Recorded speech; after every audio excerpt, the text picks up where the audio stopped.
Good evening, Christine. How you doing? Can you hear me? I'm good. Yes, I can hear you. Can you hear me? Good, good. Yes, I can hear you. Great. So how you doing this evening? I'm well. I'm well. Thank you for asking. Thank you for having me. No, you're very welcome. I'm actually, I know we talked a little bit before you came on, and you said you were a little nervous, and so am I. And I think Yeah. that's just part of, you know, this whole thing. But anyway, I'm glad to Mhm. have you on the show tonight. I've been hearing a lot about you. I know before you came on, you were wondering why you, right? Why me? Who am I? I'm Yeah. just a regular Yonkers Yeah. resident and mom, but it's because it is you, Christine Peters, and and my whole journey now through this, political and stuff, and then the nonprofit stuff, and doing a lot of stuff in the community and meeting different people. Your name is one of the names that comes up, and I got to say good things, nothing bad. No one's saying anything I bad hope about so. you. I hope so. No, so I said I must have Christine on because education is something that's very important here in the city of Yonkers, right? And it's I, often talked about when politicians are talking, right? And many people in the community. So I wanted to have you on because I thought you were important. So, Christine, again, welcome to the show. And for people who didn't hear me in the beginning, Christine Peters is one of the founding members of Yonkers Parents Seeking Solutions, a coalition that is formed together, has over about 500 members, correct? I think so. Currently. Yeah. On Yeah, Facebook. Yeah. Yeah. on 500 over 500 members on Facebook, and their goal is to bring a change to the educational system here in Yonkers. They want to improve the quality of the educational experience for the students of Yonkers. So they've come together and they've been doing some things, and I thought it was important to have Christine on so we can discuss more about the education here in the city of Yonkers and some other things as well. But let's get right into it, Christine. Before I get right into the whole thick of things, I like to kind of just have folks give themselves I'll give a little background to the viewers who may not be familiar with you, and even those who may know you but may not know, maybe where you were born or where your family originated from. So I'll give you, a few minutes here. Just kind of tell us a little bit about yourself. Okay. So I'm Christine Peters. I was born in Chennai, India. I came here when I was about 8 years old. After actually my dad was assassinated in a terrorist attack. He was one of the people in the crowd, and at the time they were trying to actually assassinate the prime minister. So father was there, and he happened to be in the crowd. It was a political rally, and he just happened to be an unfortunate victim as well. So when we came here, things were sort of like a little bit challenging. My mom was a single mom. She had two kids, and she had to navigate this brand new system, this brand new country, all of these different sort of like variations of like race and culture when we were sort of the majority in this other country, right? Because we were Indian, we were Right. from India, and then coming to this country, it was just sort of like this very different sort of understanding, different lifestyle. We were also very middle class there. We came here, we were sort of like dirt poor. And at the time, immigrants really couldn't get any sort of like supportive services. So we really like started from the bottom, right? And we basically cobbled together a life that was, based on our sort of like values of, education is really the door that accesses so much more. Yeah. Um, to be grateful for everything that you have, even if the things that you have are not so great, you're still grateful Right. for the things that you do have. Absolutely. So I came here. I'm a product of the Yonkers Public Schools. I really see myself as somebody who was raised by like the sort of like village that is Yonkers. It's a big city. It's one of the Right. largest cities in New York, but it's also a very small city, right? So I was really influenced by several of my teachers, different community members, and Well, then well, I I'm sorry. I don't want to cut you off, but let me just go back a little bit. So, how yeah. did just tell me a little bit about how it was coming here to the country and going from being the majority, right, to now being the Mhm. minority. How was that experience for you? So I think sort of like racially we're the majority, but to some extent, so I'm Anglo-Indian. And in that sense, we were sort of the minority. And in India, there's a lot of sort of prejudice towards people that are Anglo-Indian because we're sort of seen as like, the products of like colonialism and all these different Mhm. sorts of things. So there was a lot of different ways in which they discriminate against Anglo-Indians. My mom was Hindu, my dad was Anglo-Indian, but the children that are born from that are just Anglo-Indian. My father had a lot of difficulty working and stuff, so I understood some things. Coming here though, we were a brand new wave of immigrants, right? So people knew nothing about Indian people. Right. I think to this day, people are sort of like, they exoticize us in a lot of ways, and people will be like, oh, like Indian people eat burgers, like, or people will be Wait, like, what do oh, they think that Indian people well, it's eat? because like you're Hindu. They're like, oh, I thought you only eat curry. Or like people will be like, oh my gosh, Wow. like you're not Hindu, and I'm like, no, like I'm named after Christ, right? So I'm Christian. Christian. So well, I'm Catholic, but or at least I was raised Catholic. But it's sort of interesting the different sort of ideas that are made normative in our culture around Indian people. So Right. and especially when you're sort of like a newer wave of immigrants and there's not that much information, people just base it on the information that they've already sort of Right. had about Right. your group, and then they sort of stereotype you as well, right? Right. Well, I'm So sorry. Again, I didn't know. I asked my wife because you've met my wife, and yeah, you guys have talked and stuff. I wasn't sure, and even she was, at first wasn't sure, of your ethnicity. And we don't like to assume, especially, my wife. A lot of times, she's often mistaken for being Hispanic, particularly right, Dominican. So we were, right, unsure in that sense. And I like to know because I think it's right. important, and I like to No, people fully. think I'm Dominican all the time, Yeah, like I'm sure you get that. all I the didn't know if time, it was especially Hispanic or if you were, a Black American. I wasn't sure. right. But it's very interesting, and that you were, not born here, but you came here, and you speak so well. Actually, you speak very well. I wouldn't even guess that you did, weren't born here in America. But again, you said you were the product of Yonkers Public Schools. So tell me, what schools did you attend at Yonkers? So when we came here very late. We came here in July, August, like right in that borderline of like the end of July, early August. We actually had to move our dates of immigration just because we were supposed to come the end of May, but my dad passed away May 21st, so we had to move it, push it down. And we came here. When we came here, there were no more seats in any of the schools. We didn't know anything about the Pearls program or anything.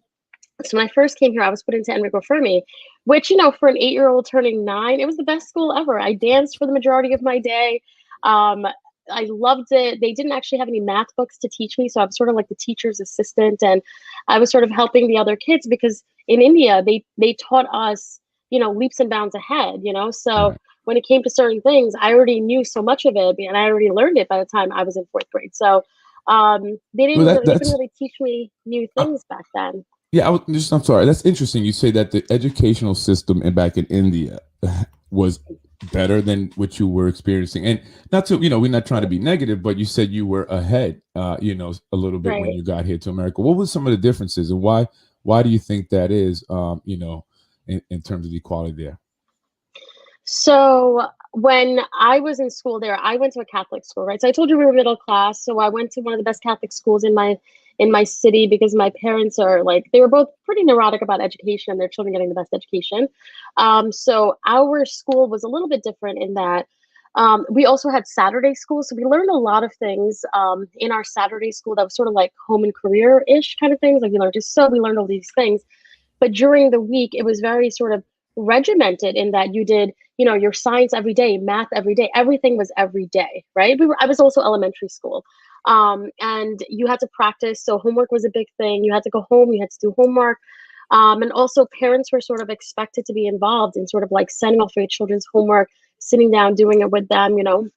It's a lot slower, the lifestyle too. Like my mom would come, on her lunch break, like give me lunch and go back to her office or whatever. My dad would come on the lunch break with his friends. Um, Gym was something that we did every day, and religion was something that we did every day. And it was just sort of like how, we came to expect it. When I came here, like I said, it was a lot of fun. I had dance as my magnet, in Enrico Right. Fermi. We had math, but I already started learning division in India, and they weren't really up to that when I came to school here. And They what were grade doing did you other come into? I'm sorry. What grade fourth did you? grade, Fourth fourth grade. grade. Okay. Yeah. And And I so you remember were. my teacher at the time, Miss Mangione. I run into her sometimes, actually. I think she might have just resigned or something. Like not resigned, but like she might have like retired or something recently. But I still remember her. She was a great teacher. Mhm. So yeah, I mean, they were at the time, when they sort of like got to see, what I can do, they wanted to skip me a couple of grades, but my mom was like, well, she's coming from a brand new country, I don't know if that's the best thing. So she just kept me, which I think was a good decision, right? Because emotionally, I wasn't in a Right. place coming to a brand new country. I wasn't in a place to skip a couple of grades. From Enrico Fermi, the teacher sort of recommended to my mom that I take the Pearls test. So I did. Took it in sixth grade, got in, went to, at the time, it was Museum Junior High School, which had Me the, too. yeah, Hey, yeah, we talked about oh this. yes, we did. That's right. That's right. Yeah, I yeah, got in. I got in seventh grade. I took the test seventh grade. So you were in seventh grade. You started right. at seventh grade in museum. Yes. So So tell me we a little about started, that. so seventh grade, I went to Museum Junior High School. It was a little bit scary because I didn't go to museum with anybody else, right? There was there was one other kid, Christian, what's his name? Christian Pineda, actually, who came from Enrico Fermi, but I think he was on the museum studies side. So we never really like ran into each other. And even when we did, it was sort of like we weren't friends back then. Right. We're not gonna be friends now, you know? So I started sort of like a brand new group of friends, you Yeah. know? And I remember seventh grade going to the orientation, and actually my mom became friends with this other mom. So then, you know, like we were expected to be friends. And actually, the person at the time, Sharon, her and I are still friends, and you know, like we're still very close. So she was one of the first people I met. There's this woman now, but her name is Shalizmar. She was the first friend I made in seventh grade, and I felt so happy that I had another friend, right? And what I remember so strongly about like my educational experiences in Yonkers is that it was so diverse. Coming from India, I had my own Sure. sort of Yeah. like biases as well because I was like, who are all of you? I didn't even Right. know there were so many different cultures that existed in the world. So coming to Yonkers just sort of opened up my eyes, opened up my world, and gave me, such a rich experience because so many of the people that I met were just such amazing people, and they were so kind and so nice and so different, and they sort of added to the complexity that's me now, Well, it sounds like um you had a pretty, good experience coming to, to the States here into New York. And from what it sounds like, because oftentimes you don't always hear that experience with those who are coming into the country, don't speak the language. They often find trouble. At least, in my experiences with my family and friends that we know Hispanic and the Hispanic community, they often find, that they have a little bit of trouble, so it's great that you had that experience coming in, and that's probably a lot of why you are who you are today, because I respect who you are, and the way you communicate. I can tell that you're a smart person. I can definitely tell. And you're right. When I was in museum school and I got into the gifted and talented program, as they called it, I didn't get to go in seventh grade because there weren't enough seats. However, I did pass the test. But the following year in eighth grade, they moved me up, right? And it was like a division, right? It right, was like two different sides. It's almost like, I don't know if you ever right, seen right, that movie, right. Class Act, with Kid and No, Play. Anyway, no. there's one side of the building, the one Right, side it's is very all hood. segregated. Yeah. And Right, there's, right, right. and then they go in and then, see this whole beautiful hallway and, all the resources and stuff that they had. And, and my experience is kind of similar to yours in that when I left Yonkers actually and went to school in the Midwest, the quality of the education there was really, really impressive, and that's why I asked, what were some Mhm. of the differences to where you had come from. But yeah, and so, I don't know. I often wonder if the people felt a little segregated, right? They felt like, because my friend I teased me a I little felt bit. that way. My friends No, teased me. I felt that way. I mean, just even in the way that we related to each other and the names that we called each other, right? Like it was like the smart side or the dumb side, right? Like Right. it was just such a Yeah. terrible, terrible way that Yeah. children were sort of like relating to each other. And I mean, I made a very sort of like conscious effort to say the museum study side, right? But when you're just sort of talking to each other You about confused me. but but it was extremely sort of like segregated, Yeah. right? And it's sort of like a microcosm of Yonkers in Sure. some Yeah. ways, right? At least Yonkers back in the day, because I mean, you were like, oh wow, like you had a really good experience transitioning and I guess sort of assimilating, and actually I didn't.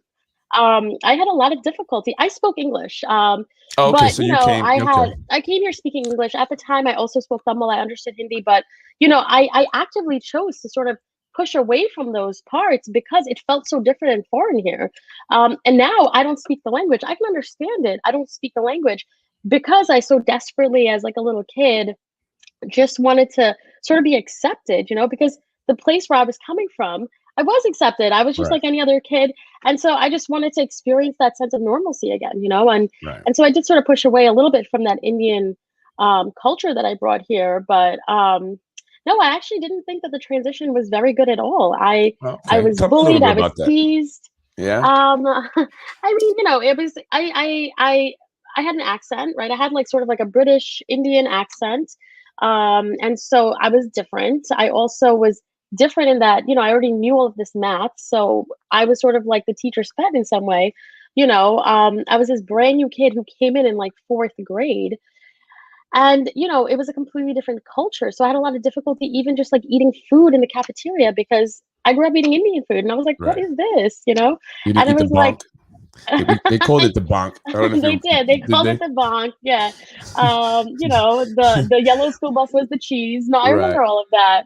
Well, Um, tell me now. I mean, you've one of the founders of the Yonkers Parents Seeking Solutions. right. I want to ask you a little bit why you felt the need, or maybe it wasn't a need, you just wanted to maybe get more involved. The reason behind the coalition, and putting it together. Just a quick background, and maybe is there a difference from the way school was then to it is now, and is that why you felt maybe the need to create the coalition? So, I went to Saunders, right? So for high school. So after museum, there was no, high school that was like a gifted and talented anything back Mm, then. I went to Saunders, and all I knew is that I was with some of my best friends. We had access to like AP classes. Our teachers were great. They were invested in us. We had all these different resources and these opportunities because I didn't know any different, right? Um, since then, I graduated, I went to Binghamton, and then from Binghamton, I went to NYU, came back, I sort of made my life here, raising my daughter here. And I think really what started all of this is when the shutdown happened. My daughter's in Pearls right now. So she got in. I knew about the test, so I was one of those lucky people had the privilege of knowing about it, because I grew up in the system. So I was like, she's gonna right. take that test. She got in. Um, but when the shutdown happened, I sort of reached out. Actually, I reached out to the PTA first, the PTA president first, because I was like, oh, parents have a vehicle to advocate, right? It's the PTA. So when I reached out to the PTA, I didn't really find them to be very responsive. So I was asking a lot of questions, and they were like, yes, yes, we're going to advocate. And it was with a bunch of other parents, actually. And actually, the response that we got was like, well, thank you for your suggestions. We'll keep that in mind. And I was like, suggestions? Oh no, I'm sorry, you misunderstood. I was asking questions and I would like some accountability, right? So I really didn't feel like my needs were being met in the parent level, right? As a student, I didn't know any better. All of my needs were really met because I didn't know what needs I had, right? Right. I didn't know about these other schools that had, so many different resources that were just literally my neighboring schools.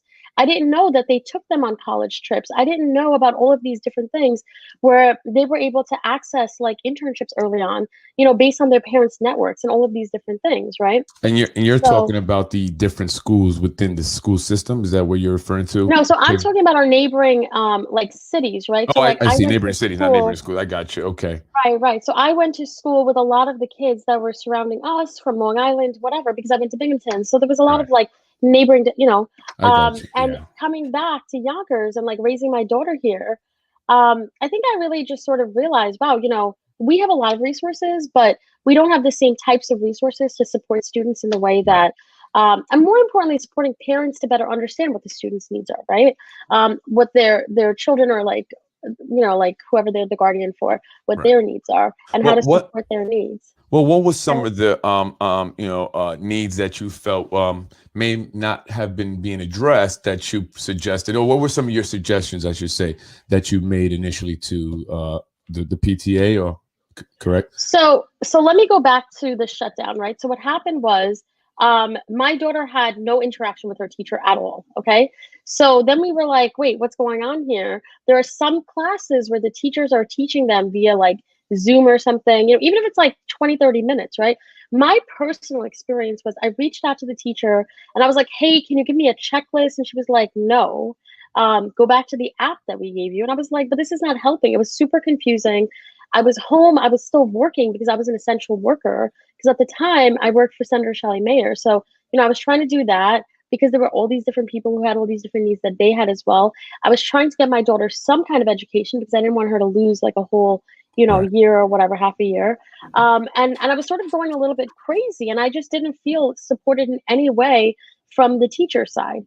I reached I'm out. sorry, not to cut you. I just want to ask, now that, some of the issues that you were having, I guess, with the complexities with the app, or maybe not fully understanding, and that's a valid point, because a lot of parents, were having issues with some of the platforms, and which is why we were there with our remote learning center. We were able to help out.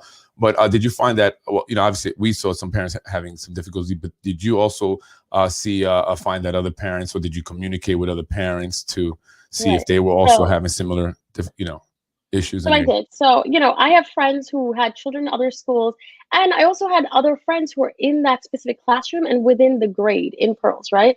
So then I started texting other moms and dads being like, hey, am I the crazy person here? And they're like, yeah, no, none of us knows what's going on. So then I created a checklist and I sent it out. I created sort of like a social hour for the kids where we just sort of did like an hour of like the kids checking in. We all did like an art project, because I really thought that the kids needed to interact with each other.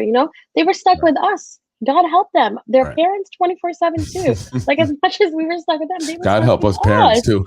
Right. God help us parents. But really, like, think about it. They were going from having friendships and having space to now just being stuck with their parents who are constantly like telling them what to do, right? And also their teachers.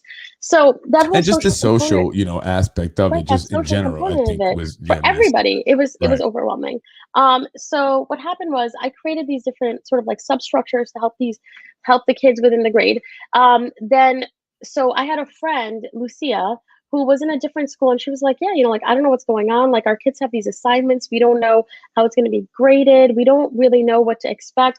My daughter was also learning like math through Common Core, and I couldn't fully teaching her the wrong things. Like, I'm telling you, it was bad. Okay.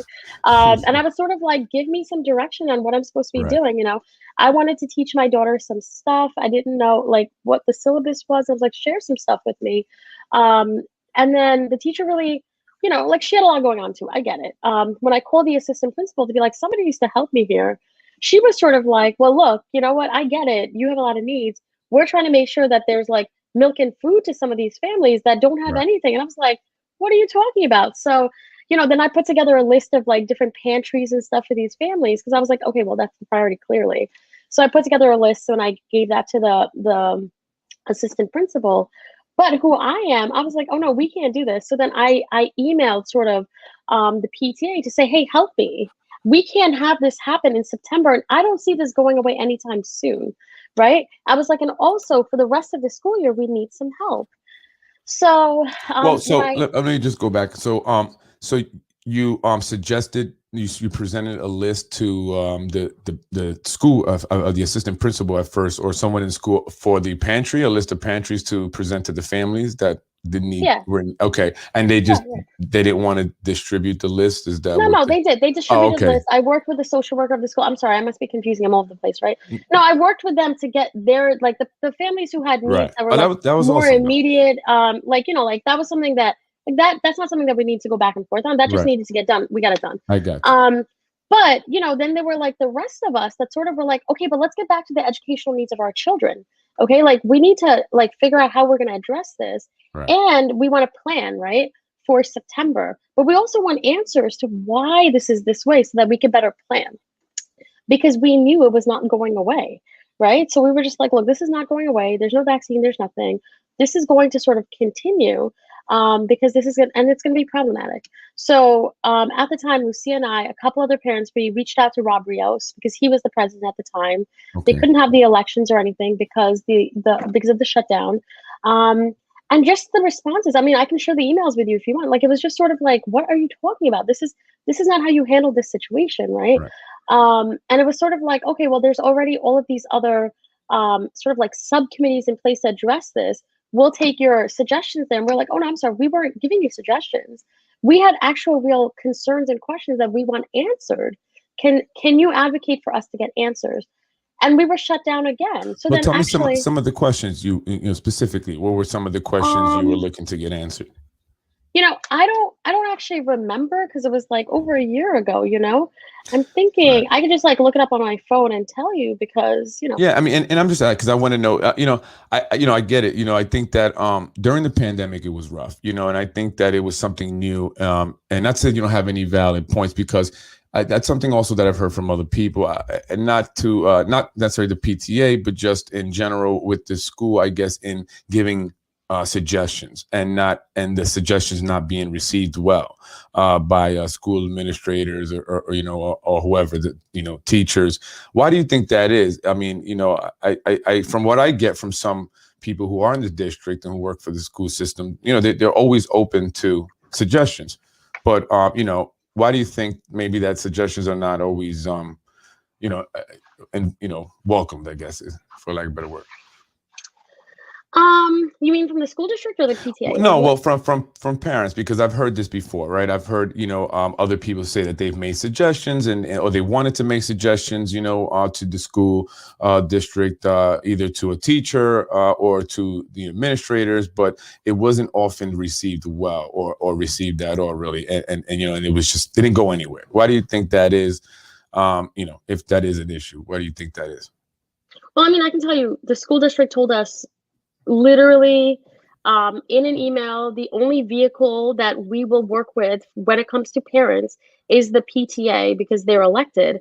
But if you think about it, and then we said, well, that doesn't make any sense, right? Because A, not every parent is part of the PTA. So you're not really getting a full parent body. And B, you're responsive to parents, period, because you are educating our children. It shouldn't just be that you're working with the PTA. You should be working with other parents, even if we choose not to be a part of the PTA, right? You can't tell us if you want accountability and responsiveness from us, you have to be a part of this one entity.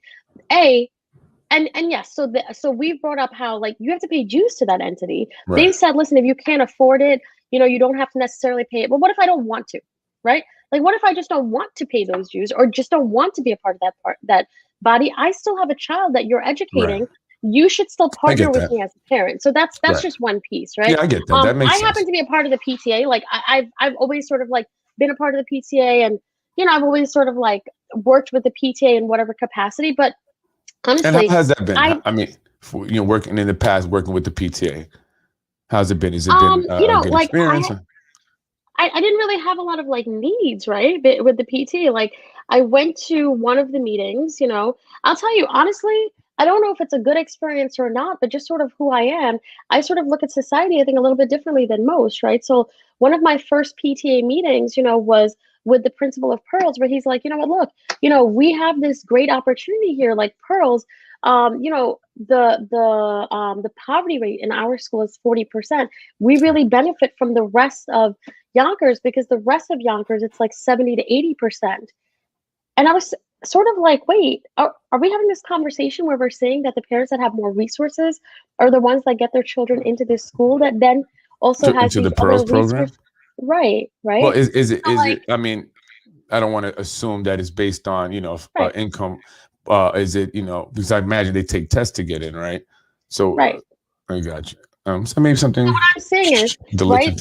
So something that was said in the first meeting was the poverty rate in this school, which is the gifted and talented school, is significantly less, almost half as much as like 50% lower than the rest of the district.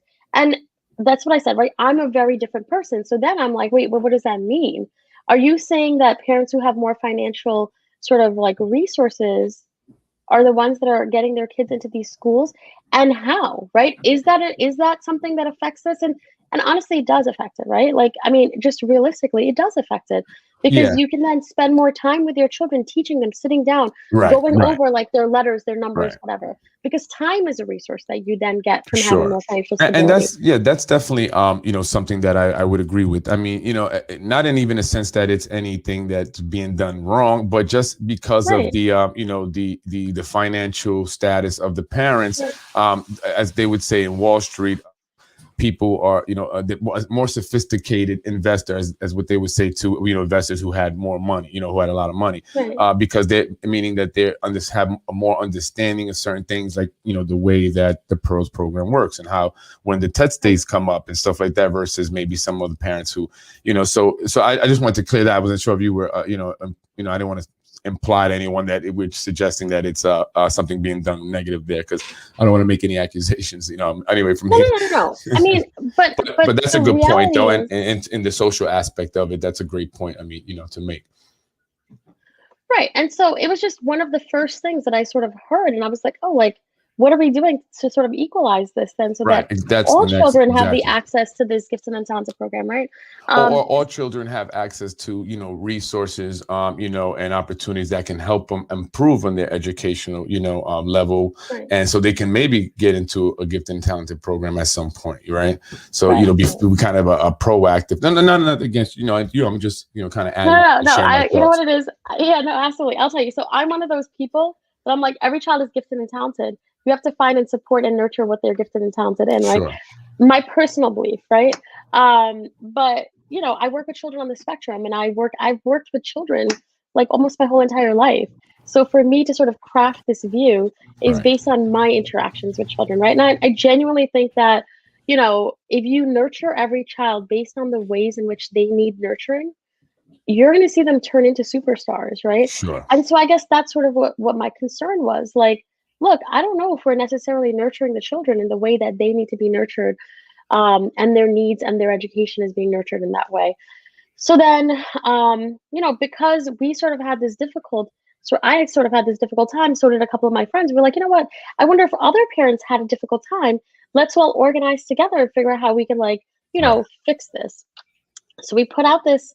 So originally we weren't like, let's form a coalition, right? Originally we were like, let's get a support group for me and, other parents, because I need support. So it originally started off with, am I crazy, or are there other people out here who experienced a lot of these challenges too? Yeah, no, I mean, I think the pandemic brought on a lot of, unique challenges that, were not, haven't been seen before. And so, schools were kind of caught off guard, a lot of school districts. So I will, to be fair to the school districts, and because I've also, have my critiques or whatever. So I like to, say, to be fair, there were challenges, that they faced that were unique. Right. And also going back to what you said, I also worked in schools for students with special needs. I did that for 8 years, actually. So I do understand that, each child has their own unique talents, and each child is definitely special. And I think that's something that also has been talked about in the way that, kids are taught, right? It's kind of a cookie cutter, one size fits all. And either you get this or you just get left behind, right? And then so you have to almost be forced to learn that way. But like you said, not every child learns the same way. And like me, I'm a visual learner, right? You haven't put a book in front of me, and I'm probably not going to do as good in the test as if I can actually touch, the stuff. So it's another point that I think needs to be highlighted and really needs to be looked at, and maybe, thought about more. Right. So, I mean, this all started off really as like a support group. And then as we heard different parents' experiences and different parents' needs and all of these different things, we're like, oh no, there's like a lot going on here that we need to sort of get together and advocate for. Right. So Carolyn at the time, so we weren't even close before the pandemic. Like we just happened to she happened to see a post of mine or something, and she was like, are you okay? And so that's how we even started talking, really. And then she was like, you know what, Christine, if you want to do this, I'm going to help you. And it was a little bit tricky at the time because I was working for the chair of the education committee, right? So me putting out here in Yonkers. Oh, so I worked for State Senator Shelley Mayer. Right. She was the chair level. of the Senate, right? She was the chair of the education committee on the Senate level.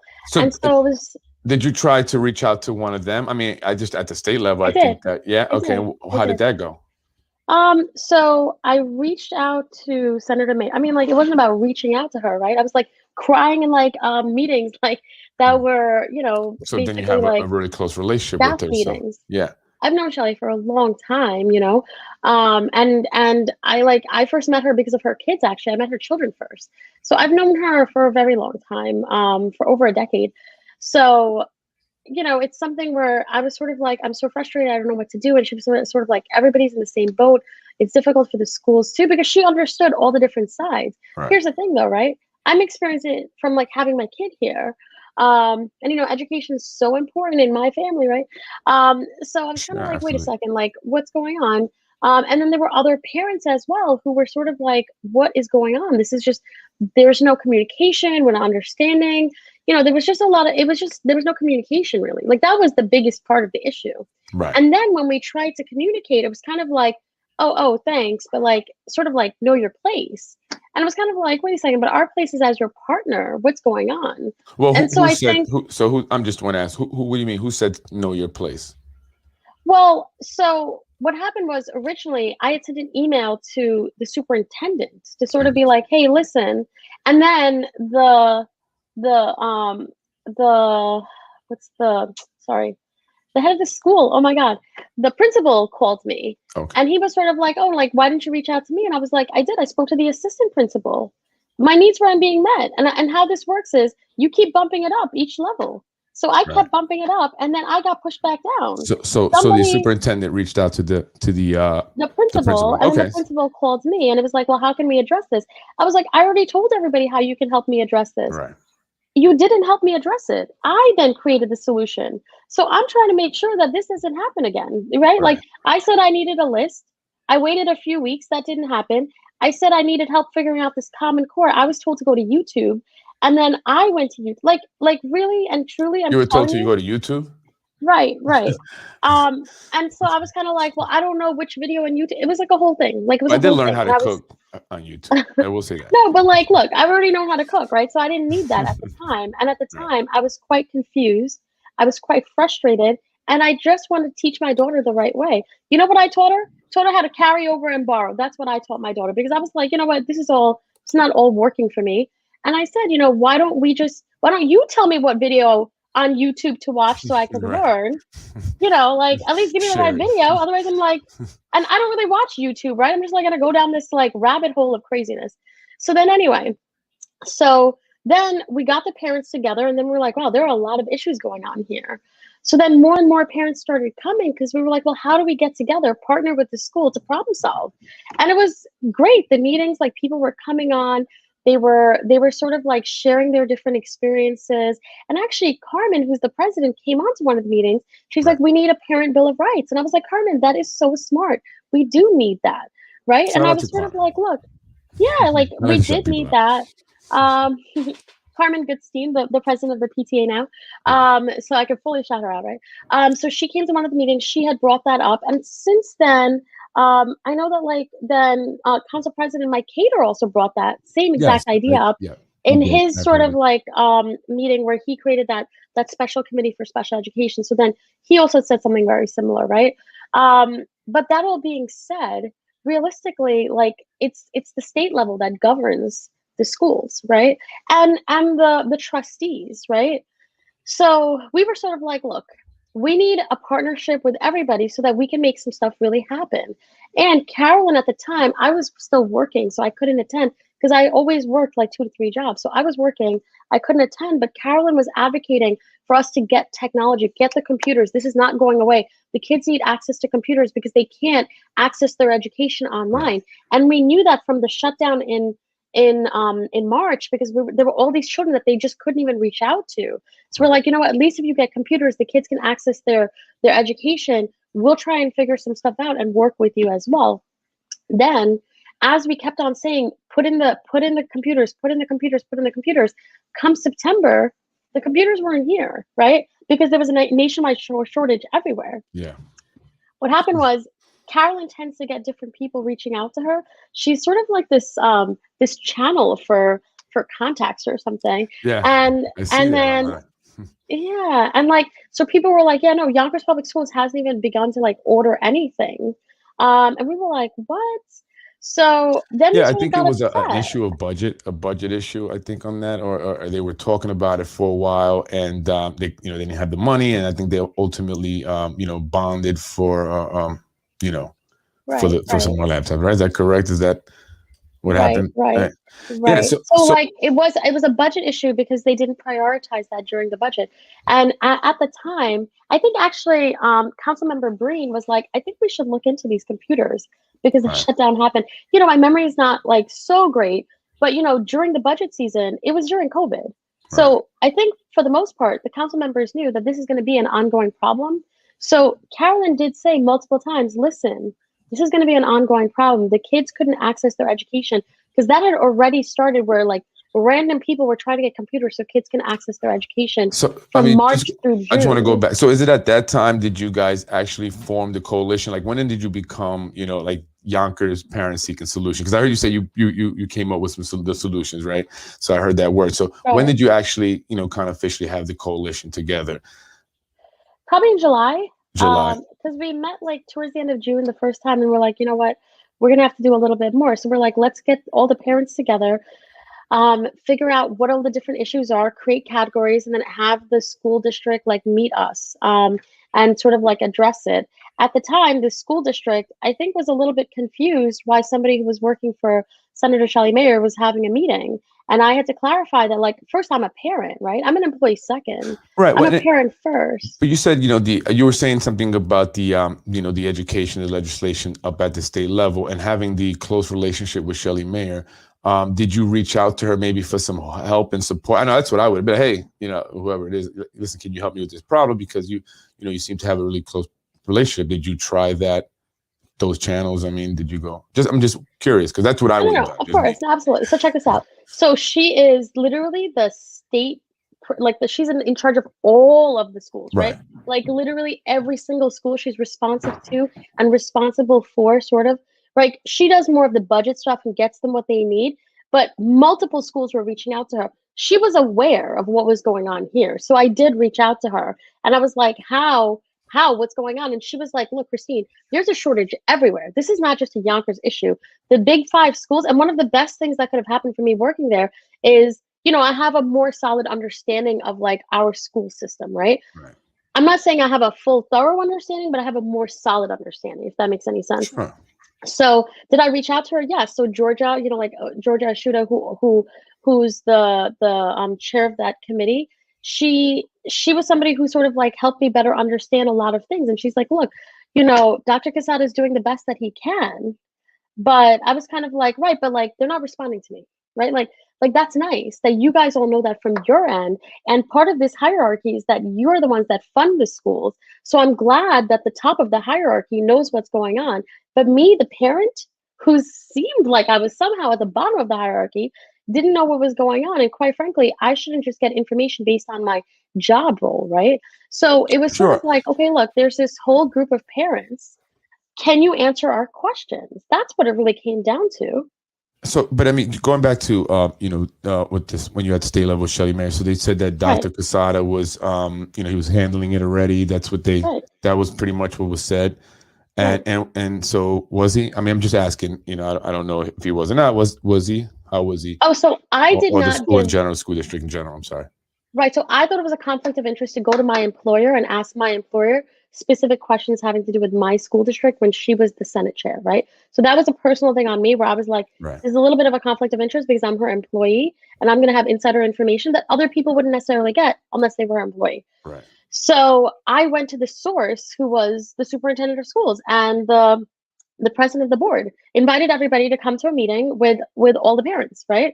And I was like, look, we're going to have a Zoom meeting. Like all these parents have all these concerns. Come and answer our questions.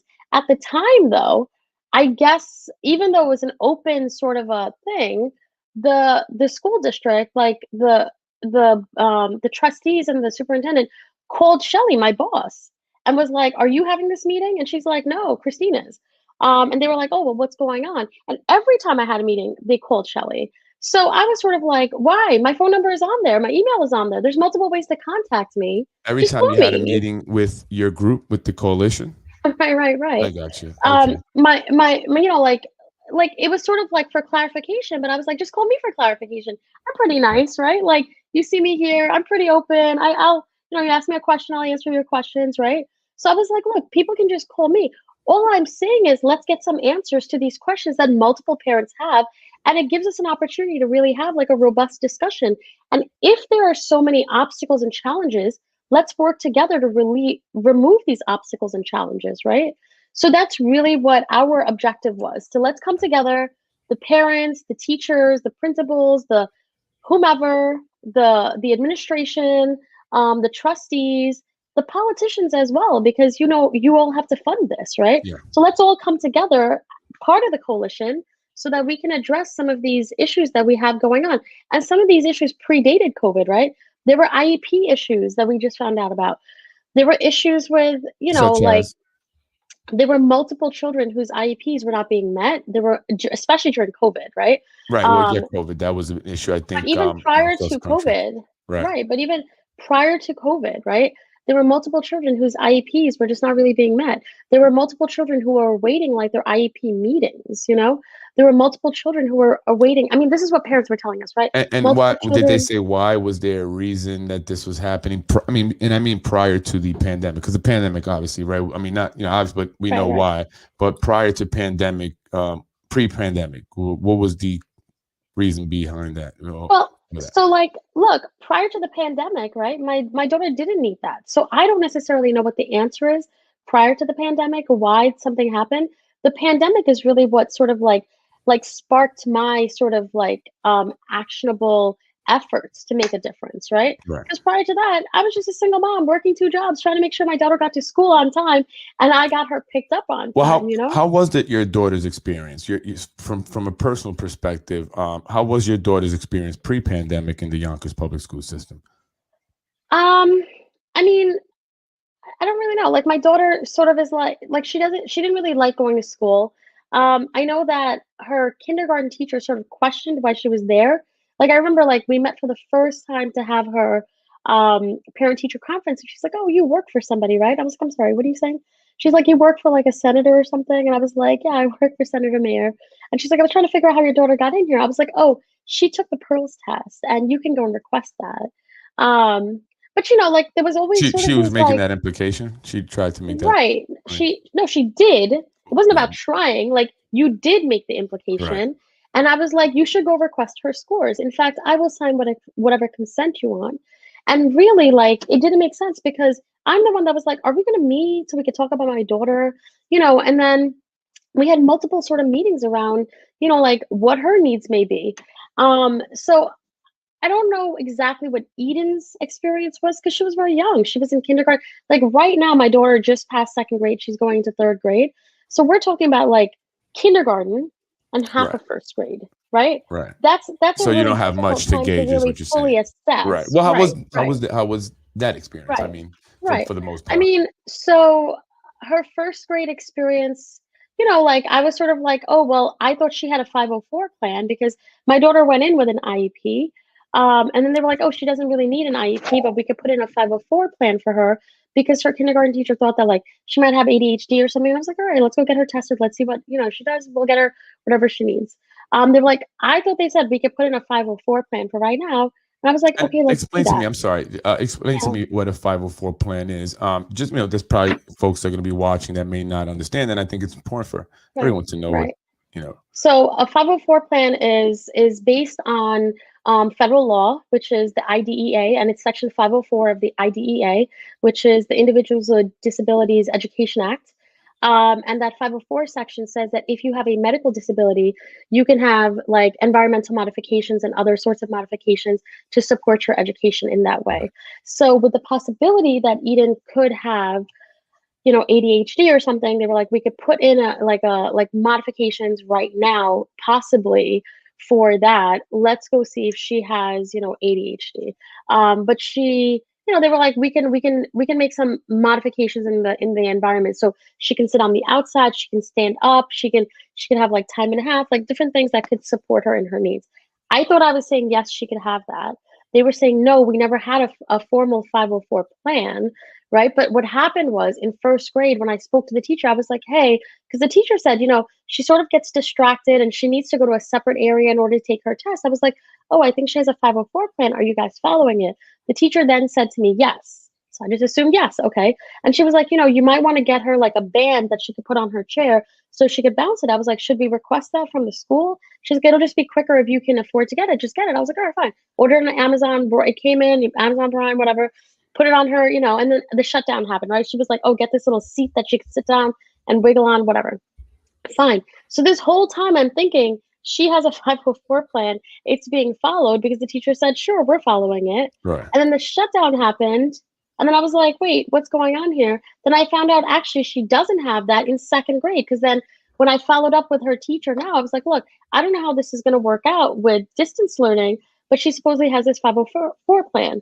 The second grade teacher then said to me, no, she doesn't. I don't know what you're talking about. I then reached out to the school, psychologist, who was wonderful, Dr. Grace. And she sort of helped me navigate through this whole system.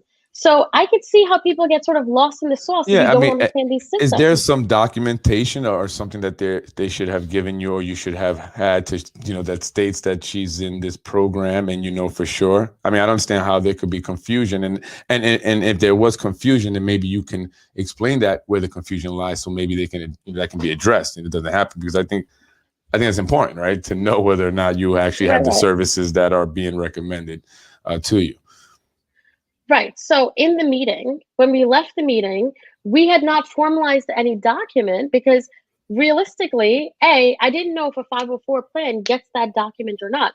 I then found that out in second grade when they're like, oh, you would have had a follow-up meeting where an official 504 would have been put into place, right?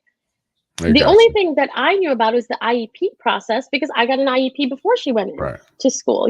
As she was transitioning from CPSE into school, she got an IEP, right? So I knew about that process. So to tell like a parent, oh, well, why didn't you know? Like, you don't know what you don't know, right? So we have to affirmatively, like one of the things that I thought was super sort of crucial that came up in one of the YPSS meetings was we asked a question, does the Yonkers Public School tell parents what their like sort of rights are and what the right process is?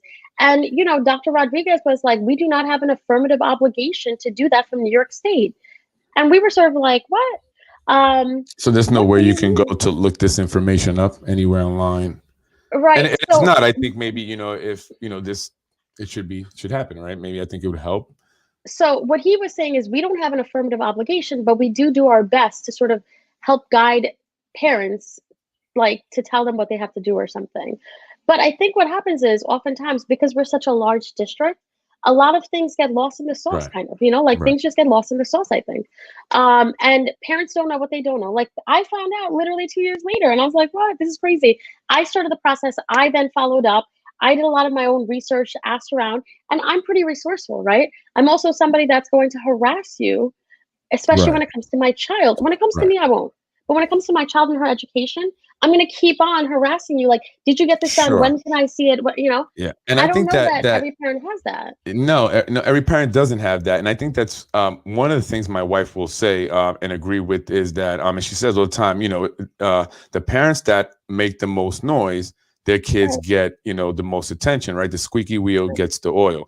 And so it's all about advocating for your parents, because if they know you're going to come, and even when I worked in a school, right, we knew the parents that would show up right to the school. So that child kind of got passes on things. They even got away with stuff that they probably shouldn't have gotten away with because they just did not want that parent in the office. And I worked at a private separate, school. But, that was kind of something. So, I'm a person that, I grew up very poor and, now, thank God I do my thing a little bit now. But, a lot of that came from when I, being responsible. Right. So when it clicked for me in life was when I realized I needed to, be responsible and hold accountability. And I have to go out there and get it. It's not going to fall on my lap. So, and I just want to say also, and parents that are watching, it's very important that you advocate for your children. Because they will, and it's not just Yonkers Public School. It's not, I'm not targeting them specifically, but in general, if the parents know that the kid is parents, the teacher knows the kid's parents are not ever going to come in. They're, rarely ever, if involved, that kid is going to get, that's one of the kids that's going to fall to the wayside, right? But the kids that have the parents that will come to the school, that will show up at the parent-teacher meetings, every single time and demand action, like their kids, their children get, the attention. They ultimately get the services. And yeah, there are things that need to be changed, and sometimes parents have to advocate, a little too much, I think, for things that should already be, in place, right? And things that they should be already there for the parents and teachers, and even like an open line of communication where parents and can, make suggestions or communicate with the school directly and not have to go through a PTA or any other organization, right? So yeah, I just want to add one last thing. So sure. As we talk about, why were some of these IEPs sort of not met? Why were some of these, so one of the things that is in the budget document was this like ratios, right? Sorry, my dog. No, that's okay. But one of these things is like these ratios, like one social worker to every like 1,862 kids and all of these different things. Right. And so actually I was part of this like startup organization that was trying to do free and reduced cost services for children. So I connected the Yonkers Public Schools and this organization, and I'm not really sure what happened when we connected. They were like, oh, actually though, we have a partnership with like WJCS and all of these other sort of, Right. not-for-profits. And it's sort of like, okay, well, if you have those relationships, why don't we advocate for them to do some of the assessments then as well, right? Like some of it is just sort of like logical processing where you're sort of frustrated, where you're like, all right, I see for the budget document you have this, but if you have these other relationships, then why isn't it moving forward where the children's and it might be sort of like an issue where like you can only do it with internalized people, right? Where it has to be somebody who's part of the union, part of the staff, blah, blah, blah. But if you see, like realistically, that's not necessarily a thing, because if children miss services, they get compensatory services and they go outside of the school district for the compensatory services. Right. So, some of it is just frustrating, I think. Yeah, it sounds like it's just disorganized. Right. That's what it sounds like. A lot of it is just about having it organized and having someone, be accountable for these things and take suggestions from. And that's why I was asking you about how to go with the suggestions, because I've heard this from other people before who have made suggestions and, to teachers or to the principal of the school, and it just was not received well. It starts from the top down, I think, right? Because we made suggestions to the district, and that wasn't received well either. Right. So it's sort of like the culture, I think, that's just bought into. Absolutely. I mean, as a person who owns businesses, I definitely will agree with you there. I believe that everything starts from the top down. I take full responsibility for everything, even though maybe the employee didn't show up to work, right? But it's still my responsibility ultimately. So I agree with that. But it sounds like there's just a lot going on, and that it needs to be organized. There needs to be someone that's okay. This is not the way it needs to be. Let me go in there, fix that up, and get it right. But it also needs to be more, I think, open to working with parents, even directly, without having to go through a PTA. But also, I think the PTA, the school district, as well as parents, everyone should work together, including your organization, Yonkers Parents Seeking Solutions. I mean, I think it's a positive thing. I think I don't see why another organization of parents that are committed to their children's education and taking up some action to see some things, improve is never a bad thing. I don't think, Right, like we're not a threat. We're a partner. Right. Absolutely. And I've often thought about this because I saw some of this stuff early on, Yonkers Parents Seeking Solutions and, whatever. And I just, for me, I think everybody kind of has a point. I just think that, we need to find ways to work together. And that's actually something that I'm working on. I'm trying to build within people in the community to help me do some of the things that I'm doing within the community. Right. And it's not easy. So many different personalities and different egos at time. But I think that seems to be the big thing. Right. Like Catherine said, disorganized or straight neglected. Now, that you can make an argument, right? We can definitely have a debate about that. And I think some people might even agree with Catherine a whole lot, right? It's just straight neglected. You got to bring Catherine on here next, Freddie. Yeah, actually, I'll talk to her about it. Yeah. But maybe it could be that it's straight neglect, and I don't know. I don't have all the details. I'm not there, so I don't like to throw out, any accusations. I don't want to be sued like Hezi either, right? I don't want that issue. But anyway, I'm definitely a little bit different than that. But no, I think that I like to, approach things with a positive attitude, right? So maybe it is straight neglected. Maybe it's just disorganized. Either way, let's take a look at it and let's address it. Let's just fix it. Forget what the reason is, right? I will tell you, I don't know enough about the issues within the system to to be able to, much like you say, like to be able to identify what the actual issue is. Right. I don't necessarily know whether it's disorganized or not. What I can say is based on my experience Yeah. that there's issues around accountability, right? There's also issues around transparency, and that's something that's a huge issue. Like we've put in Yes, I FOIL agree. requests, and they literally just ignore our FOIL requests or give us like no real response. And it's sort of like to the point where I called an attorney and I was like, can the school district do this? And the attorney was like, let me look into it. I'm the worst person that didn't follow up with the attorney, but Well, it maybe you is should follow something up. that I just I'd like to know that. I Right. should. But Right. so you filed a FOIL request for, and for anyone who For doesn't all know what that is, freedoms of information. You finish it because I'm learning it myself actually. FOIL is the Freedom of Information Law. There's also, like there's the Freedom of Information Act, but it's Right. that's what it stands for, like the Freedom of Information Law. That's why it's a FOIL. Right. You put it in with the FOIL officer, who in this case is the communications person, I believe, like Jerry Fierstein. Here in I Yonkers don't or know if I'm Westchester. saying here in Yonkers. Yonkers. So if you're trying to do the city, then it would go through, I think, like they have their own thing, but in Yonkers for the school, it goes through Jerry Fierstein. I think I'm saying her name wrong, but it Oh goes yes, through Jerry Fierstein, something like that. Fierstein, Firestein, something like that. Yes, I've heard the anyway, name. you go Actually. through her. She's the FOIL officer. Okay. There's a letter that's on their website that you can go put in FOIL on the website. There's a letter and you could FOIL something. I FOILed all contracts that the city got into, like any contract that that the school district had. And I didn't get it, mostly because I was like, hey, you know what? There was this thing that I saw on the website. I was actually trying to be a help the whole time.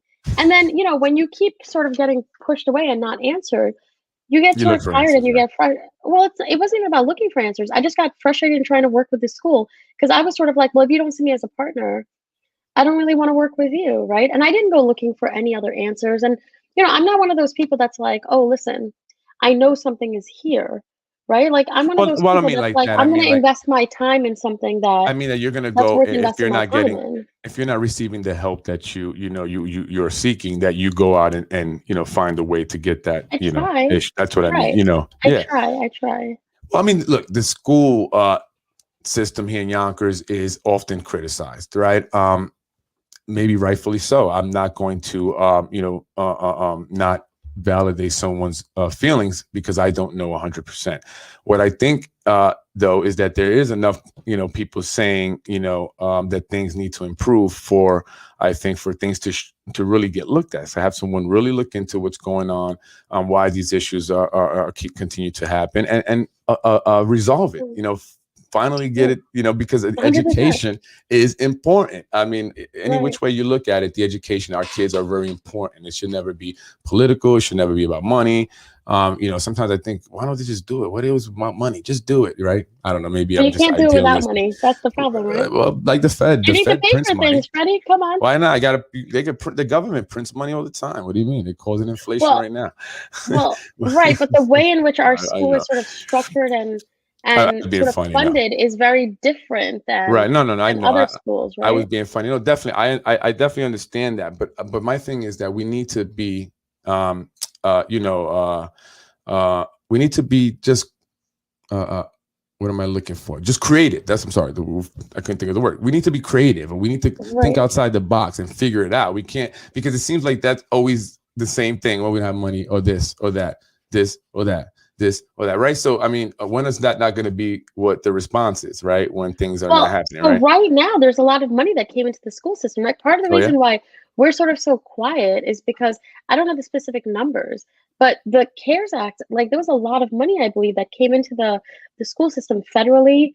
And there's a lot of money that came into the school system. Like they're finally going to get money. So it's sort of like, well, let's see. Well, they get money every year.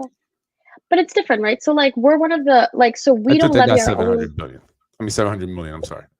Well, so there's like a couple of things, right? And you can all correct me if I'm wrong because I'm certainly not the expert in this. But there's the city part of the funding, and then there's the state part of the funding, right? And because we're one of the big five, those are the two main funding sources. We don't like go and like levy the taxes and raise property taxes for schools and all of that in that way. Like like the kids need this amount of money for football, like we're going to raise property taxes this amount. Right. We don't do that, right? Because we're like our system of funding is a little bit different, right? Because we like And because part there's of no that football whole team. well, the thing is because we have a very sort of like, I'm just gonna say it, right? Like socioeconomically, our district is just challenged. Like earlier I said Right. those numbers, right? Where we were saying 70 to 80%. Yeah. Right. So I you're hear not you. gonna go levy the taxes from people who don't have that tax revenue, and their property values are not the same as like a Scarsdale. They don't have the money to do that, right? Yeah, So but that, then you know, I'm sorry not to cut you off, and that comes up a lot. My thing is this: you can't, you know, our kids, the kids, some kids should not be forced or have to suffer because, you know, there's not, you know, a certain amount of tax coming from that particular area, right? And so wait, Freddie, I'm sorry. So we're funded from New York State. Like the way that our school is funded is different, is what I'm saying. right, Right? okay, well, maybe I'm not understanding. Go ahead. I'm sorry. So like New York State and the city, like of Yonkers, right? They're the ones that sort of fund the school, as Right. opposed to like I mean, it's just a different way to fund it because we're one of the big five. That's all I'm saying, right? Right. Well, So all I'm saying so is we're that, quite dependent on the state and the city to sort of fund the schools in that way. which I think is even better. Right. So people would say that it's better, and then they found out that the state wasn't necessarily funding the schools at the level that they were supposed to fund the schools. Right now they're funding the schools more. Like I said, we'll see what happens with all this money Right. that's there. But like even when you sort of infuse money into a system, you're not going to necessarily see the sort of outcomes until you do a study down the line, right? Like you're not going to see it right away. Right. Money's not just going to change it right away, but that seems to Right. be like the rebuttal. Why is this not happening? Why is this? Why? Money, Right. We don't have funding right? for So that's just. psychologists. We don't have funding for resources. We don't have funding. Well, For they did whatever. get some more money for social workers Right recently. now. So I will. Right. That's what I'm saying. I have to shout that out always, you know. Right, But yeah, but it just seems like money is what is always said to be the problem. We don't have enough money. We don't have. So all I'm saying, maybe I'm just stupid because I think it's that simple, which I think it is. I mean, why can't we just get the money? I mean, the state should be able to get the money from the federal government. I mean, they get money for a lot of other things. I mean, you know what I'm saying? They figure it out is what I'm saying. However you get the money, however the money is sourced from, you know, and however, just get the money. We should create equality within the schools. You should not be, you know, it should be, especially within a school district, you know, where you have inequality within that one school district. Where, because I hear about the certain schools like the Charo, that just sticks in my head because the Charo, people talk about that. People want to get their children into the Charo, right? Because it's, you know, I guess better school, they have more resources. But why? How is that the case? I don't understand that. So you're telling me, you know, my people over here on Riverdale Avenue and South Broadway or whatever school is in that southwest section and doesn't have the same resources as people in the Charo? They're in the same school district. Right. So I think there has to be sort of like an assessment of resources and how you're measuring that, right? So to say this school has more resources than this, and like, so I really believe in equity as opposed to like equality more than anything else, right? So I think that people who need something more should get more, so that then we can like all be working from a similar place, right? Like you know. What do you mean by that? Just explain that. What do I people mean who by need more should get more? Right. So for example, right, I'm 5 feet tall. I don't know how tall you are, Freddie. How tall are you? 5'11". I just missed. Okay, you're 5'11". So I mean, honestly, you could have told me whatever height. I was guessing you were taller than me, but so you like, should get a taller chair than me. Right. If we're both trying to reach to get a can that's at the top, if you could just reach the top, right, and you could grab that can, I'm somebody who might need a step stool. Right. So somebody who needs more should be able to get more so that we could reach in and I would sort pick of like, you up so you can grab it. That's what I would do if I was next to you. I mean, usually I just, you know, like, that's just what I do. An example, right? I help. Like usually I'm like, excuse me, can you just grab that for me?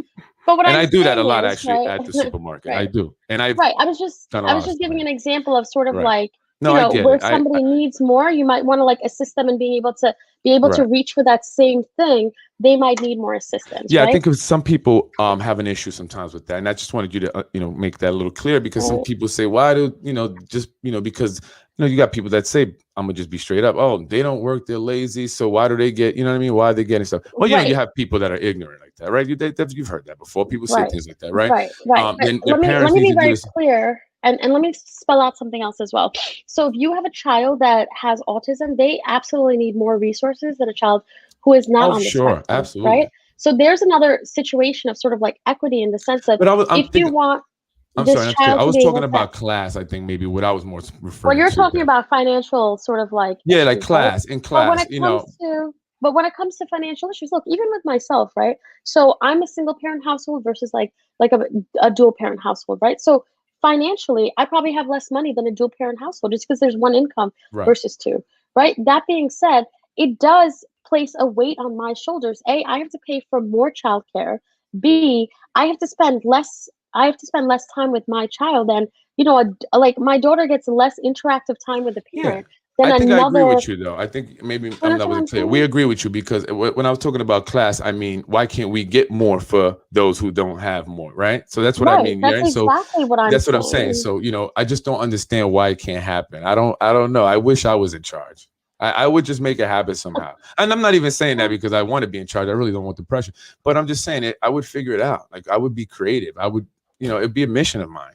It just would be a mission of mine. And this is why sometimes I kind of, say things that what I say on my podcast, or even as on my page and posts, and about certain politicians or politicians in general, because I just feel like I would be out there. I would be like pounding the pavement, knocking on doors, even beating people up if I have to. Come here, you're gonna sign that bill. Get more money, right? And I'm being funny, but I'm just saying I would do whatever it took to get that to make it, just even, I guess, level the playing field, right? That's all I'm saying. Right. And I just don't understand why it's just we're still here. We're still having, people like your children, your kids are having, they're not getting their needs met all the way when they should be, right? I just don't understand why Right. that's still happening in 2021. I just don't get it. That's all. Well, and the answer is because there's funding issues, right? Like, Right. and There you you're like, go. why are there funding issues? Because realistically, a lot of the richer districts can raise their property taxes, and the people pay directly out of their pocket for their children to be Right. able to have a football team in each school, So why to doesn't have this? uniforms and whatever in each school. Right. No. We So as a district, we're talking about poverty.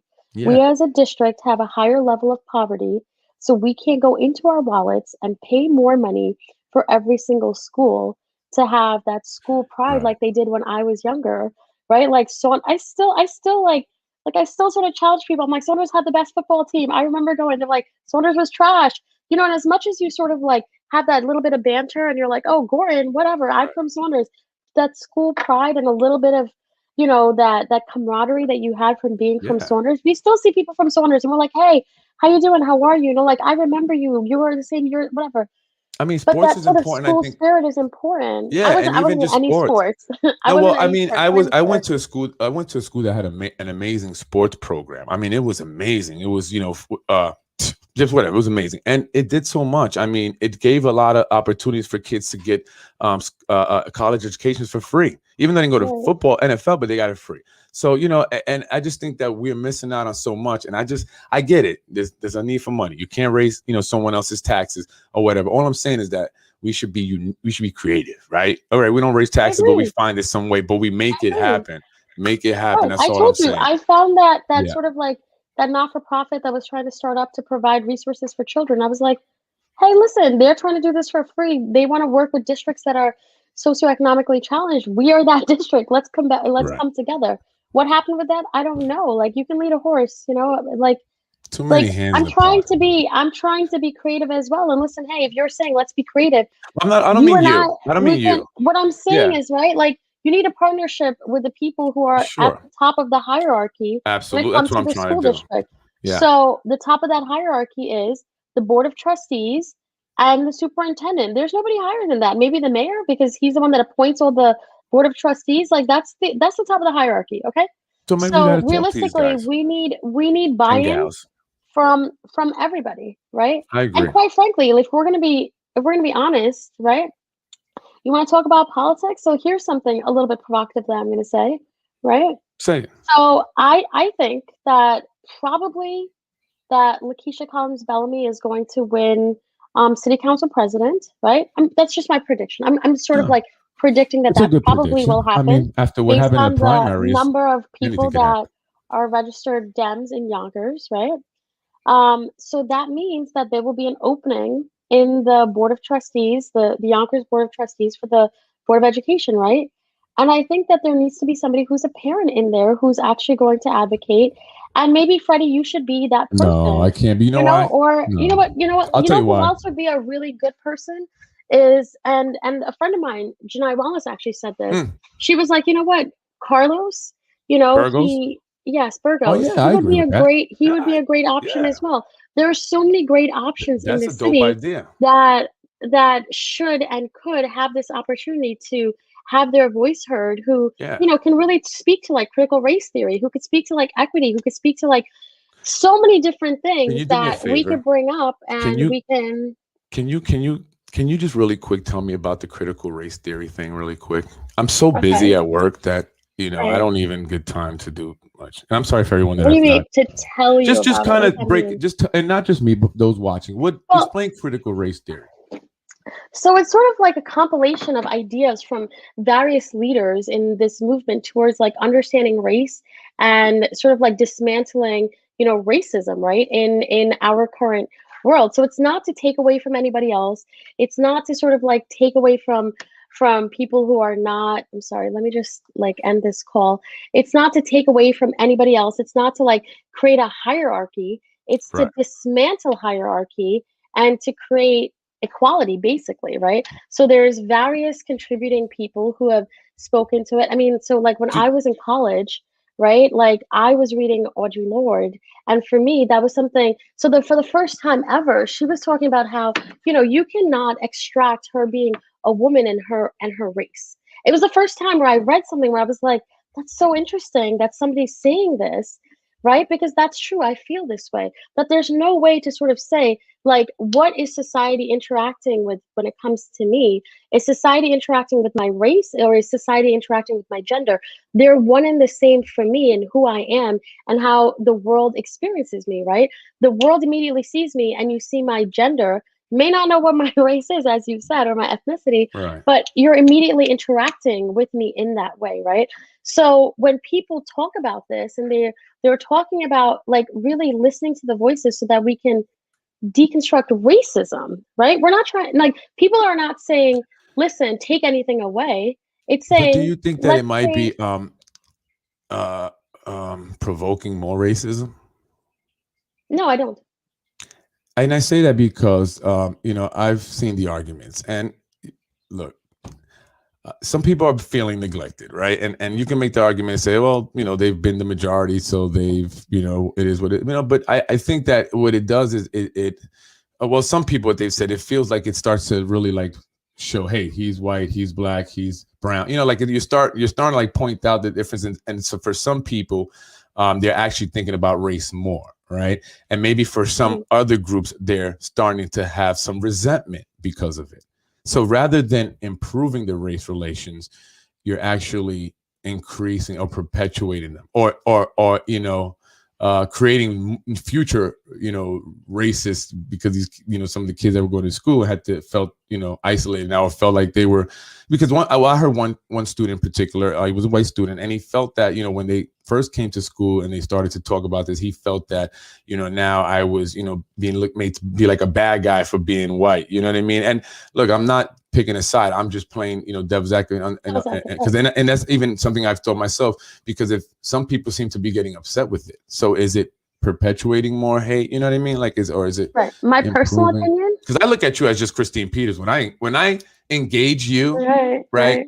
I don't, and Right. I do that with their, I'm not looking, you know, yeah, of course we think about it. And I think more because of race is just more in the media and stuff, but But you thought genuinely about it though, and so did your wife, and you were like, "We don't right, know right, how to right. categorize Yeah, her." yeah. Right? You But it said that to wasn't me it. when we opened this up. Yeah, We I did. don't I know how to did. Yeah, categorize her, because you know right? why? People are gonna wonder because race Absolutely. isn't a thing. But me That's my personally, point. I genuinely just engage people by whoever they are, their Right. personality, right? So, and I think maybe we should, I don't know, maybe we should kind of focus on that kind of.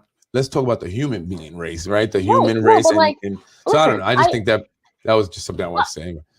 no, look, the human race is the human race, right? Like that's one thing. What I'm saying, however, is though people have interactions with society, and I'm not saying that people who are Caucasian don't have like challenges and difficulties. That's not what I'm saying at all.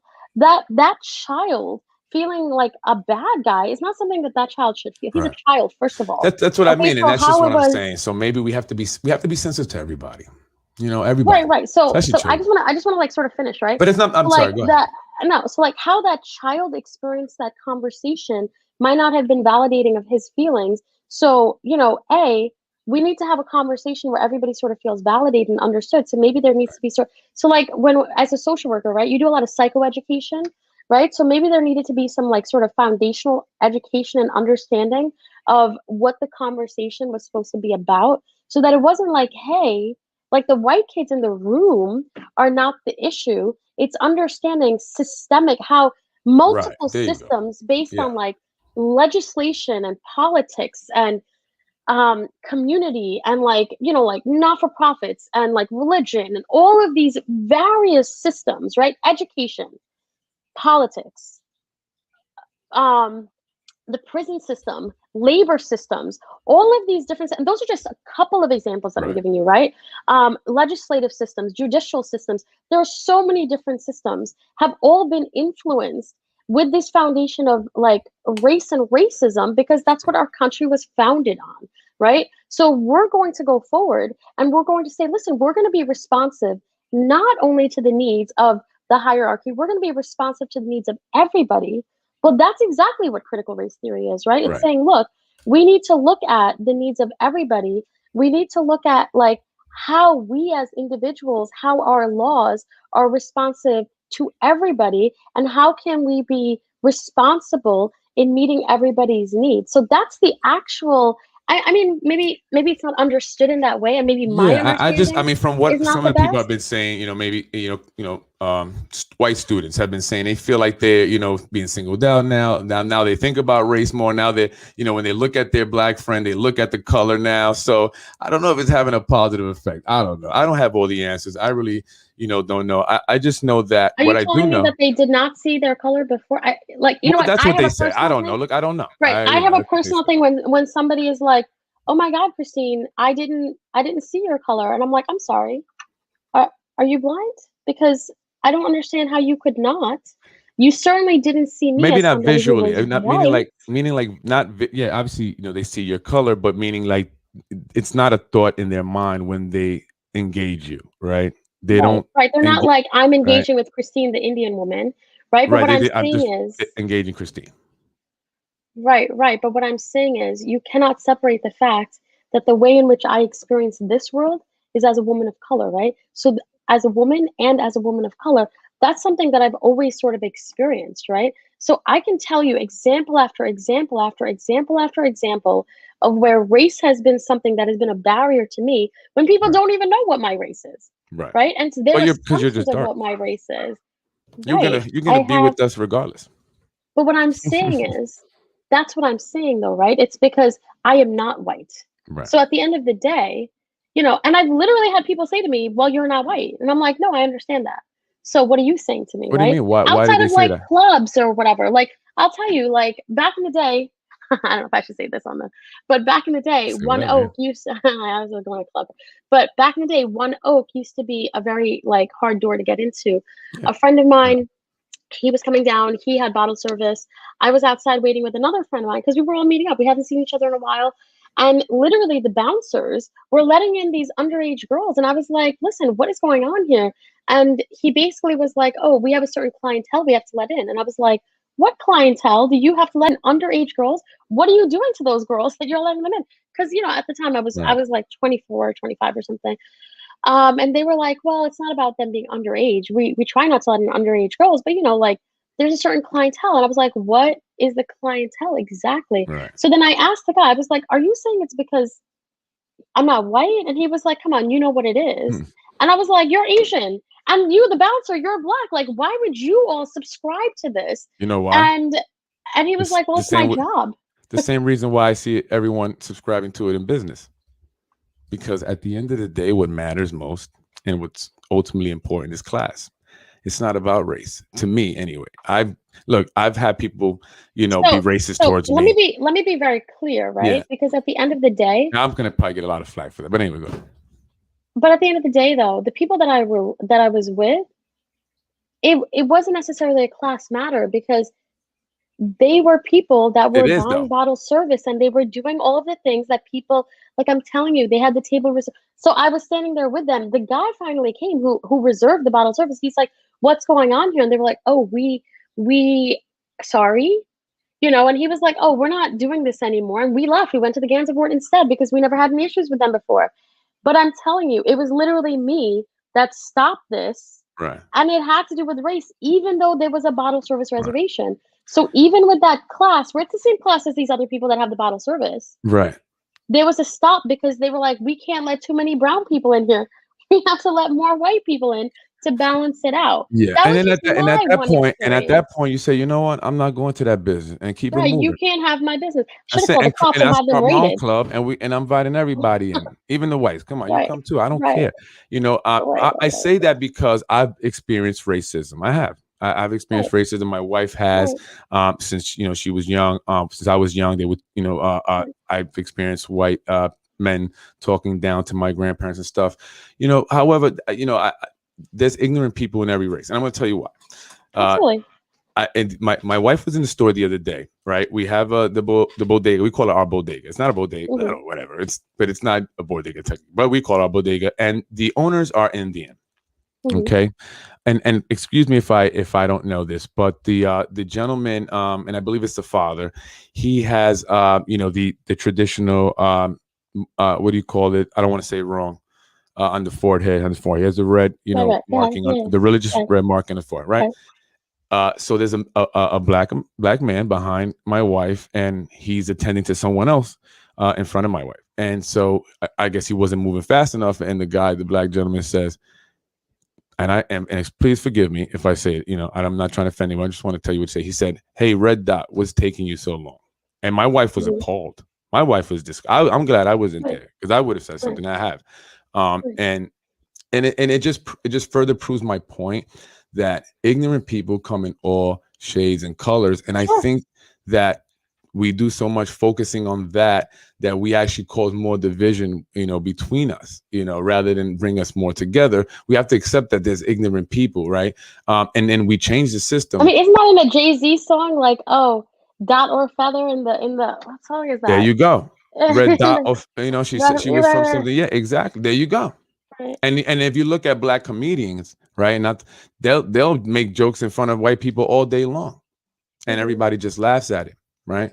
So, we can't. And this goes with the women, right? It's with double standard in women, right, and men, right? That as a woman, you felt that as well. So, we have to really, instead of focusing on the differences, we need to start focusing on the similarities. And I think that's how we bring each other together, and I've had so many debates with people, and I'm all about unity. I'm all about love. We're going to enter the age of love. So I'm all about love and unity. And I think that we need to just stop focusing on it, because again, there's ignorant people in all races. And I don't think racism, even though I've experienced it a lot, and so has my wife, has ever prevented me from achieving my dreams. And I live a great life, and I'm so blessed. But really quick before I let you go, Christine, I wanted to just leave on, wanted you to kind of tell us, is there anything you going to be doing, the coalition, Yonkers Parents Seeking Solutions, going to be doing in the future? Are there any, specific, issues maybe that you guys are addressing currently? What are you guys currently doing with the coalition? I mean, so since we're a coalition, really it's like about what parents bring to us, right? So if there's issues that parents, want us to sort of like advocate for. We could try our best, Right. school district has to be open to it. But certainly parents are more than welcome to reach out to us. Like Carolyn and I are usually pretty responsive, if you reach out to us and try, if there's something that you need help with, if we can sort of like help navigate the system, or if you're just sort of like, hey, Christine, Carolyn, like, can we just get a cup of coffee? We're trying to better understand this school system and we want to just better Right. navigate it, or we have like this specific issue. Can you help us? Just as individuals, we sort of are like, okay, sure. Like, why don't we have a phone call? Why don't we grab a cup of coffee or something? So right now, nobody's really reached out to us. I The think height of that's the great, though. pandemic, people reached out to us. I think that's great that you have that open door policy for parents, Yeah. because I think it's important that someone is there to address the needs. And I look, I'm not saying that there aren't anyone there, but just for you to offer that additional support to parents out there in the community. I hope that parents who watch this or have watched this or are watching this hear that, and if there are any issues or concerns, you can reach out to Christine Peters and Carolyn from Yonkers Parents Seeking Solutions. And I think that's dope. That's a dope idea. And look, Christine, first time we've actually talked and actually, looking at each other, he's always been over the phone, is a pleasure. You know what I mean? I try to always be good with everybody, and have a good relationship with everybody. So, I know you said, I hope everything was good. What people were saying. I said, no, honestly, people said good things. I didn't really hear anything negative.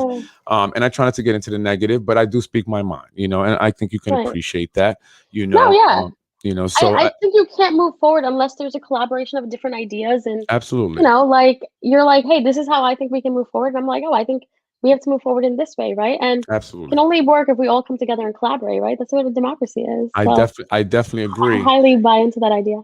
I do. I definitely agree. We need to come together, and I like to see you guys work together. Yonkers Parents Seeking Solution, the Yonkers Parents Teachers Association, because I think you guys can really be a force together to really do a lot of things. And YSEPTA also, special needs students. I think you guys can be an amazing force. We have collaborated on something, and you guys should continue to do it. We do, yeah. You guys should continue to do it. And we I haven't think really needed collaboration on anything recently because parents haven't really come to us. That's really what it is.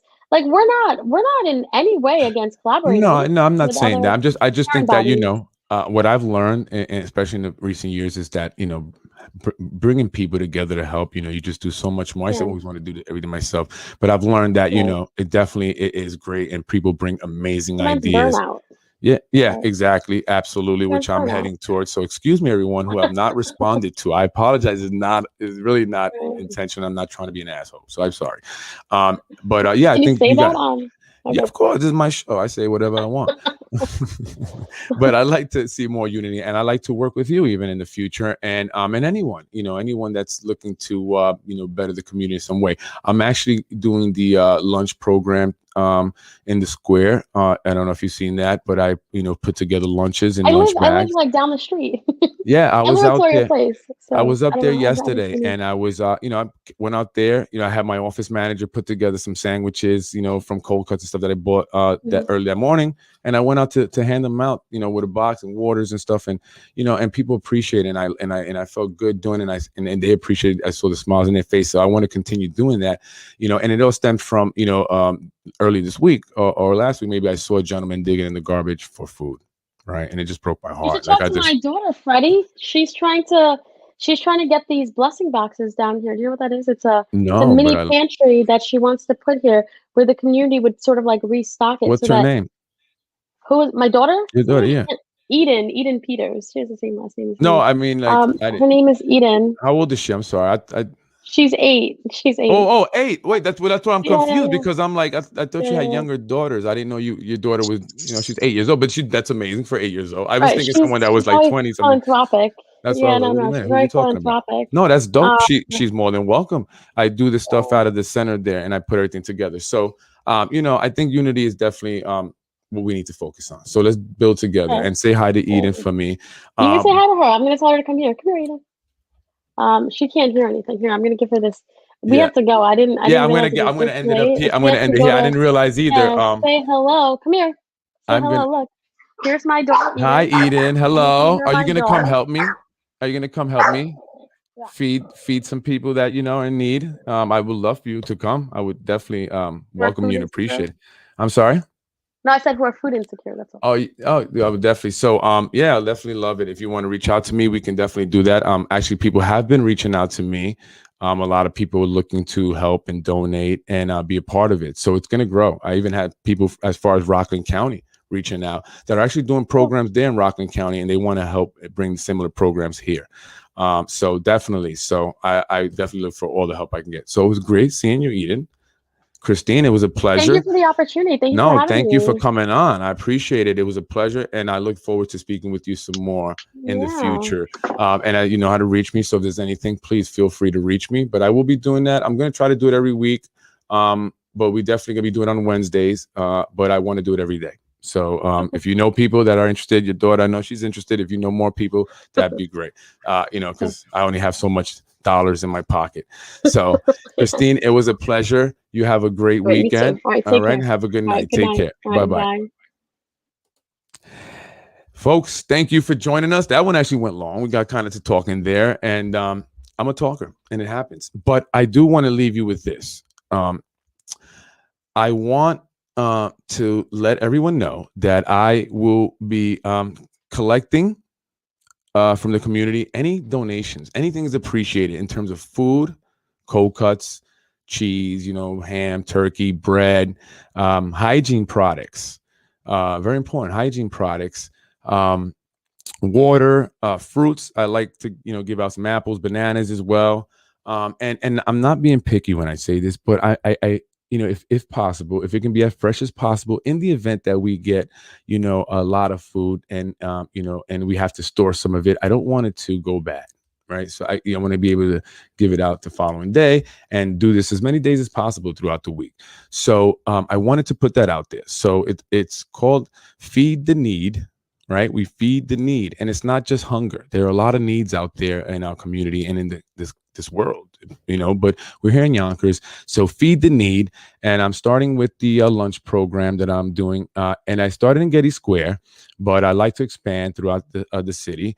So if you know anyone or you in particular would like to be a part of what I'm doing, please reach out to me. You can email me at Vazquez. That's my wife's email. AVAZQUEZ